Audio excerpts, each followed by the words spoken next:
బులెటిన్లో మరో breaking news. Railway Koduru MLA Sridhar అజ్ఞాతంలోకి వెళ్లిపోయారు. ప్రస్తుతం ఆయన ఫోన్ కూడా స్విచ్ ఆఫ్ చేశారు. తన మీద ఆరోపణలపై వీడియో రిలీజ్ చేసిన అరవ శ్రీధర్ వెంటనే అజ్ఞాతంలోకి వెళ్లిపోయారు. అయితే ఆరోపణలపై జనసేన కమిటీ విచారణ చేపట్టింది. ప్రస్తుతం కుటుంబ సభ్యులతో మాట్లాడి అరవ శ్రీధర్ను విచారణకు పిలవాలని జనసేన నిర్ణయించింది. ఈ కేసులో న్యాయవాదుల సలహా తర్వాత రైల్వే కోడూరు ఎమ్మెల్యే బయటకు వచ్చే అవకాశాలున్నాయని పార్టీ వర్గాలు అంటున్నాయి. ఇక దీనిపై మరింత సమాచారం మా కరెస్పాండెంట్ సాయి సురేష్ అందిస్తారు.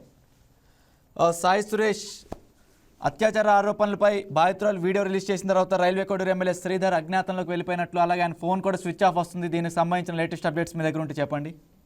రైట్ రాజ్ కుమార్, ఎవరైతే రైల్వే కోడూరు ఎమ్మెల్యే అరవ శ్రీధర్ వ్యవహారం సంచలనంగా మారింది. దీనిపై ఇప్పటికే రాజకీయాల్లో కూడా ఒక రచ్చ మొదలైంది. ఈ వివాదంపైనే జనసేన పార్టీ కీలక నిర్ణయం తీసుకుంది. ఏదైతే మహిళా ఆరోపణల నేపథ్యంలో ఈ అంశంపైన విచారణ చేపట్టేందుకు కూడా ఒక త్రిసభ్య కమిటీ ఏర్పాటు చేసింది. ఈ యొక్క త్రిసభ్య కమిటీ ఏర్పాటు చేసి వారం లోపల నివేదిక ఇవ్వాలంటూ అటు జనసేన పిలుపునిచ్చింది. అదేవిధంగా వారం లోపల తన సంజాయిషిని కూడా ఒక కమిటీ ఎదుట వివరణ ఇవ్వాలని అరవ శ్రీధర్ కూడా తెలియజేయడం జరిగింది.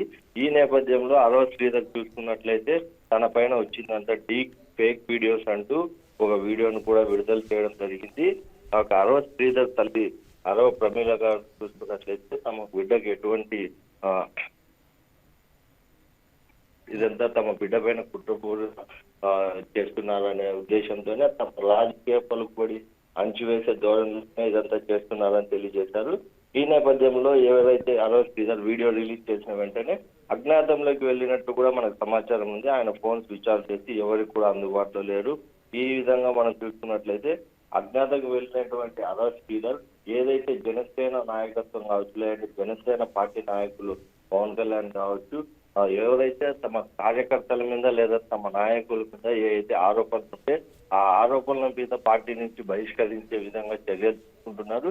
ఈ నేపథ్యంలోనే ఆ అరవ శ్రీధర్ చూసుకుంటే న్యాయవాదుల సలహా తీసుకొని ఆ వెలుగులోకి వచ్చే విధంగా కనిపిస్తుంది. ఏదైతే తన మీద ఉన్నటువంటి ఆరోపణ నేపథ్యంలో అటు న్యాయవాదుల సలహా మరియు అదేవిధంగా కమిటీ యొక్క విచారణ నివేదిక సమర్పించిన తర్వాతనే ఆయన బయటికి వెలుగులోకి వచ్చే అవకాశం కనిపిస్తుంది. రాజకుమార్.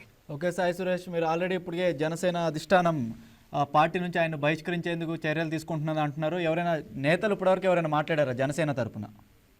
రైట్ రాజ్ కుమార్, మనం చూసుకున్నట్లయితే ఎవరైతే రైల్వే కోడూరు నియోజకవర్గానికి సంబంధించినటువంటి జనసేన నాయకులు ఉన్నారో వారు కూడా ఆ యొక్క అరవ శ్రీధర్ కు సంబంధించి ఎటువంటి ఆరోపణలు వస్తే అవాస్తవాలంటూ కూడా కొట్టివేయడం జరిగింది. ఎందుకంటే ఆ యొక్క మహిళకి తన సొంత కులానికి చెందిన వ్యక్తిగా ఉన్నారు. అందుకు తాను కొన్ని సహాయం కోరడంగా సహాయం నేపథ్యంలోనే వాళ్ళిద్దరూ ఏకమయ్యారు. అంతేగాని అరవ శ్రీధర్ ఎటువంటి తప్పుడు ధోరణి ఆమె పైన ప్రవర్తించలేదంటూ కూడా వాళ్ళు వాటిని కొట్టివేయడం జరిగింది.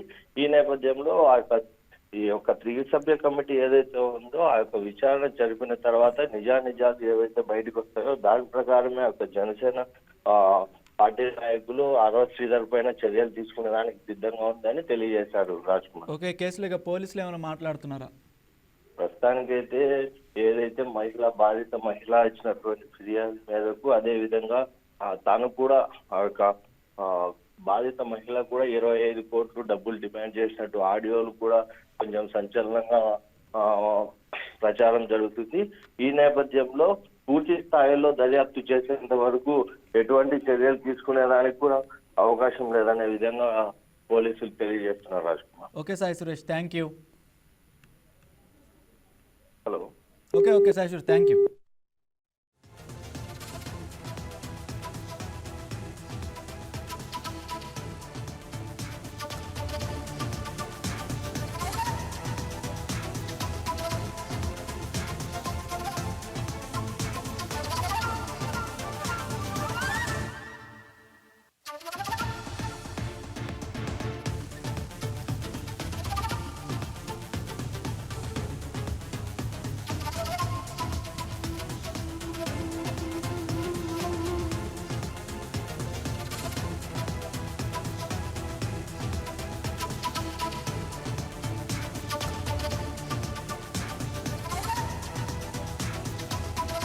Please subscribe to YK TV Network. Please subscribe to YK TV. Please watch YK News. Don't forget to subscribe YK News channel.